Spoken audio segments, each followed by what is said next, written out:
बंधूंनो, मी Sanjay Gomase, Kaveri seeds. आज दिनांक 5 मार्च 2025. आपण गाव पिंगेमान, तालुका वाडा, जिल्हा पालघर या ठिकाणी आपलं कावेरीचं जे कारला आहे 1709 याची लागवड झालेली आहे.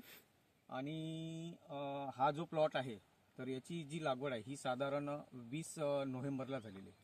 आणि हा साधारण 12वा तोडा आहे. तर त्या लाईव्ह प्लॉटमध्ये आपण आहे.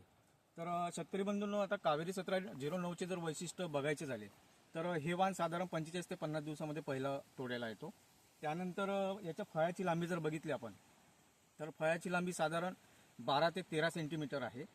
आणि त्यानंतर महत्त्वाचं म्हणजे याला काटे आणि कलर खूप छान असल्यामुळे, हिरवा गर्द कलर असल्यामुळे याला मार्केटला सुद्धा खूप चांगल्या प्रकारे व्यापारी डिमांड करतो.